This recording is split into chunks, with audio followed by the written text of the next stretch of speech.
जय श्री राधे कृष्णा। हमारे कान्हा जी के परिवार में आप सबका बहुत बहुत स्वागत है। आशा करती हूँ आप सब ठीक ठाक होंगे। आज हम अपनी कथा में लड्डू गोपाल की कोई लीला या चमत्कार नहीं लाए हैं। जैसा कि आप सब जानते हैं कि आने वाली 24 तारीख को गुरु पूर्णिमा है, जिसका बहुत विशेष महत्व होता है, ऐसा माना जाता है। इस साल में एक ही बार आती है, जो इस बार की 24 जुलाई 2021 में है। तो ऐसा बहुत बार आप सबने सुना होगा और कहा जाता है कि गुरु अवश्य बनाना चाहिए। गुरु का हमारे जीवन में बहुत अधिक महत्व है। तो मैं इसी से रिलेटेड एक कथा लेके आई हूँ कि गुरु पूर्णिमा क्यों मनाई जाती है और गुरु क्यों बनाना चाहिए। तो गुरु का हमारे जीवन में बहुत अधिक महत्व होता है और गुरु बनाने से पहले अच्छे से सोच समझ के देखभाल के बनाना चाहिए। ये मैं इसलिए बोल रही हूँ क्योंकि आज के कलयुग में सबको बहुत कुछ पता है कि क्या क्या हो रहा है, कैसे कैसे लोग गुरु बन जाते हैं और अंदर से क्या होता है। ज़्यादा कुछ बताने की इसके लिए ज़रूरत नहीं है।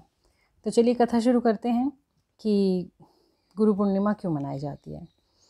एक बार की बात है, नारद जी क्षीर सागर में गए, जहाँ पे भगवान विष्णु की एक सभा लगी हुई थी। सब लोग वहाँ देवी देवता बैठे हुए थे, बड़े बड़े ऋषि मुनि थे, देवतागण भी थे। अब नारद जी जैसे ही आए तो किसी ने भी नारद जी को देख के प्रणाम नहीं किया। नारद जी को बहुत क्रोध आया कि मैं आया हूँ और मुझे किसी ने प्रणाम नहीं करा, मेरा तो तिरस्कार कर दिया, इंसल्ट कर दी। नारद जी ने इसका कारण पूछा तो सबने बोला कि आपके कोई गुरु नहीं है, आप निगुरा हो, इसलिए हम आपका सम्मान नहीं कर रहे। पहले आप कोई गुरु बनाइए, उसके बाद सभा में बैठने के योग्य होंगे। नारद जी ने विष्णु भगवान की तरफ देखा तो विष्णु भगवान ने भी बाकी देवताओं और ऋषियों की बात में हाँ मिलाई कि हाँ, गुरु होना अवश्य होता है। नारद जी चुप हो गए, क्योंकि जब विष्णु जी ने भी कह दिया कि हाँ यही बात है, उन सब का समर्थन करा, तो उसके बाद से नारद जी निकल गए एक अच्छे गुरु की तलाश करने में। जगह जगह भ्रमण करा, लेकिन उनकी अनुसार उनको कोई अच्छा गुरु नहीं मिला। तब नारद जी वापस लौटकर भगवान विष्णु के पास आ गए। अब उन्होंने पूरा हाल विष्णु जी को बताया, मैं इधर गया, मैं उधर गया, लेकिन मुझे तो कोई गुरु समझ नहीं आया। तो विष्णु जी ने कहा कि तुम पृथ्वी लोक पर जाओ, पृथ्वी लोक पर धरती पे जाओ, और कल सुबह तुम्हें जो भी पहला व्यक्ति मिले, तुम उसी के चरण स्पर्श करके उसको अपना गुरु बना लो। नारद जी विष्णु जी का कहा मान के पृथ्वी लोक की ओर आ गए। वो सुबह होने का इंतज़ार करने लगे। जैसे ही सुबह हुई, उनको एक मछुआरा अपने कंधे पे जाल रख के आता हुआ दिखा। उस मछुआरे को देख के नारद जी ने उसको चरण स्पर्श करके हाथ जोड़ के बोला कि मैं आपको गुरु बनाना चाहता हूँ अपना। मैं कल से आपका इंतज़ार कर रहा हूँ, आप ही को गुरु बनाऊँगा। तो मछुआरे ने भी हामी भर दी कि ठीक है, उसको क्या प्रॉब्लम थी, उसने उसको चेला बना लिया नारद जी को। अब मछुआरे के तो मज़े लग गए। उसने अपना जाल दिया नारद जी के कंधे पे कि चलो जी मेरे साथ मछली पकड़ने। अब वो शिष्य था और मछुआरा गुरु था। अब दोनों मछली पकड़ने चले जाए। अब नारद जी तो बिल्कुल इन सब चीज़ों से दूर। अब वो मछली कैसे पकड़ें? अब जैसे जैसे गुरु ने कहा वो मछली पकड़ने लग गए। अब रोज़ की यही दिनचर्या बन गई। वो उनके कंधे पे जाल रखे, उनके सिर पे जाल रखे, मछली पकड़वाए, फिर वो उनसे उठवाए। और नारद मुनि को बहुत स्मेल आए कि मछली में से बहुत स्मेल आ रही है। अब वो अंदर ही अंदर मन में सोचे ये कैसा गुरु है, ये तो पाप कर रहा है, जीव हत्या कर रहा है, मछली को पकड़ के खुद तो कर ही रहा है और साथ साथ मेरे से भी करवा रहा है। लेकिन अब वो कुछ बोल ना पाए कि बस यही सोचते रहे कैसा गुरु है, कैसा गुरु है। उनको मन ही मन अपने गुरु से घृणा होने लग गई, नफरत से होने लग गई कि ये अजीब गरीब गुरु है।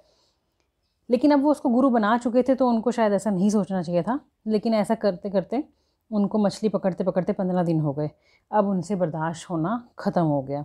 नारद जी को बहुत ज़्यादा परेशानी होने लग गई, इतनी ज़्यादा दुर्गंध आती थी कि वो परेशान हो जाते थे। उन्होंने सोचा कि अब जब ये सोएगा मैं चुपचाप यहाँ से निकल जाऊँगा, ये तो गुरु मेरी समझ से बाहर है। जो पापी गुरु है वो कैसा गुरु होगा जो पाप कर रहे हैं। नारद जी वहाँ से मौका ताड़ के भाग गए और भगवान विष्णु के पास आ गए। अब भगवान विष्णु से नारद जी से गुरु बनाने के बारे में पूछा तो नारद जी ने कहा कि गुरु तो ठीक है, लेकिन गुरु तो पाप कर्म करता तो है ही, साथ में मुझसे भी करवाता है। इस प्रकार नारद जी ने अपनी सारी कथा भगवान विष्णु को सुना दी। इस पर भगवान विष्णु बोले कि नारद जी आपने तो घोर पाप कर दिया है, बहुत बड़ा पाप कर दिया है। अपने गुरु के प्रति संकोच किया है, आपने गुरु पे शक किया है, गुरु के बारे में उल्टा बोला है, गुरु पे लांछन लगाया है, मतलब गुरु की बुराई कर रहे हो, गुरु को पापी बोल रहे हो, तो आपने तो अनर्थ कर दिया। इस पाप की वजह से अब आपको नरक में जाना पड़ेगा। इतना सुनकर नारद मुनि तो घबरा गए। पाप से छुटकारा पाने का उपाय पूछने लग गए भगवान विष्णु से बार बार कि ये आपने क्या बोल दिया, कुछ करो कुछ करो। तब विष्णु जी ने बोला, आपको नरक व पाप से अगर बचना है तो उसका उपाय अपने गुरु से जाकर पूछो। वही मछुआरा आपको बचा सकता है, मैं कुछ नहीं कर सकता, मेरे मुख से तो वचन निकल गए। आप गुरु के पास जाओ, जो करना है उनके पास जाके करो। इस प्रकार नारद जी फिर पृथ्वीलोक पर उसी मछुआरे के पास आ गए। उनके चरण पकड़ के माफ़ी मांगी, सारा अपना हाल बताया, अपने पाप के बारे में भी उस मछुआरे को बताया। उनके मन में जो जो आया था उन्होंने सब सच्ची बात मछुआरे को बता दी। तब मछुआरे ने नारद जी को नरक जाने से बचाने का एक उपाय बताया और समझा बुझाकर नारद जी को विदा कर दिया। नारद जी भगवान विष्णु के पास आए।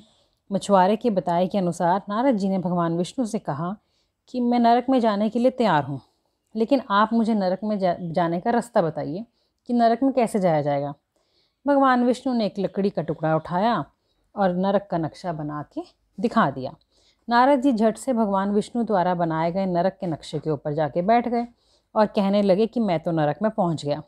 तब नारद जी ने विस्तार से बताया और कहा भगवान से कि वह नरक भी आपका बनाया हुआ है और यह नरक भी। आपके वचन के अनुसार आपने मुझे नरक में पहुंचाना था और आपके बनाए हुए नरक में मैं पहुंच गया। नारद मुनि की चतुराई और गुरु के बताए हुए पंथ पे चलने की वजह से नारद मुनि उस नरक से मुक्त हो गए और भगवान विष्णु ने उनको मुक्त कर दिया। तब नारद जी ने अपने मन ही मन अपने गुरु पर गर्व किया और धन्यवाद किया और विष्णु जी मुस्कुराने लग गए।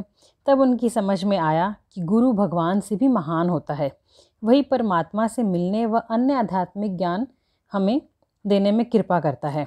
इसीलिए कहा जाता है, गुरु गोविंद दोनों खड़े काके लागू पाए, बलिहारी गुरु आपने जिन गोविंद दियों मिलाए। कि गुरु और गोविंद अगर दोनों खड़े हैं तो हमें पहले गुरु के चरणों को पकड़ना चाहिए, कि गुरु के द्वारा ही हमें गोविंद मिलते हैं, गुरु के द्वारा ही हमें भगवान मिलते हैं। तो क्योंकि आत्मा को परमात्मा से मिलने का रास्ता ही गुरु के द्वारा मिलता है, इसलिए हमारा उद्देश्य केवल गुरु से ज्ञान प्राप्त होना चाहिए, ना कि गुरु के द्वारा किए गए कर्मों की ओर ध्यान देना चाहिए। क्योंकि गुरु जो कर रहा है उसके कर्मों का हिसाब ईश्वर जानेगा, जो भी होगा वो करे, लेकिन हमें गुरु के बताए हुए मार्ग पे ही चलना है और गुरु का बताया हुआ मार्ग हमेशा सही होता है। गुरु नरक से भी बचा के ले आता है। जिसने गुरु धारण किया हुआ, कहते हैं कि अगर उसके कर्मों में नरक भी लिखा हो ना, तो उस नरक के दरवाजे पे गुरु खड़े हो जाते हैं और कहते हैं कि नहीं, ये मेरा भक्त है, ये मेरा शिष्य है, इसने मुझे अपना गुरु धारण करा हुआ है, मैं इसको नरक में नहीं जाने दूंगा, और उसका नरक का रास्ता बंद हो जाता है, उसके लिए स्वर्ग के द्वार खुल जाते हैं। इसीलिए कहा जाता है गुरु धारण अवश्य करना चाहिए। लेकिन मैं ये समझ सकती हूँ कि शायद सबने गुरु धारण नहीं करा होगा, इतना आसान नहीं होता, चाहते हुए भी कई बार हम नहीं कर सकते, कुछ परिवार की मजबूरियों की वजह से। कई बार वो जिसको गुरु धारण करना चाहते हैं वो गुरु के द्वारा मंत्र नहीं मिल पाता, तो बहुत सारी प्रॉब्लम्स होती हैं। लेकिन हमें अपने मन ही मन में किसी को अपना गुरु अवश्य बना लेना चाहिए और गुरु अवश्य बनाना चाहिए। इसलिए कहा जाता है गुरु पूर्णिमा इसी उपलक्ष्य में मनाई जाती है कि ये गुरु का महान दिन होता है और इस दिन सब अपने अपने गुरु की पूजा अर्चना करते हैं। जिन्होंने गुरु धारण नहीं करे वो लोग भी गुरु पूजा अवश्य मनाएं, गुरु पूजा अवश्य करें, भगवान कृष्ण को अपना गुरु बनाएं या किसी को भी जिसको वो मानते हैं उनको अपना गुरु बनाएं। तो आप सबको आने वाली गुरु पूर्णिमा की बहुत बहुत बधाई हो। जय श्री राधे कृष्णा। आप सबका दिन शुभ हो।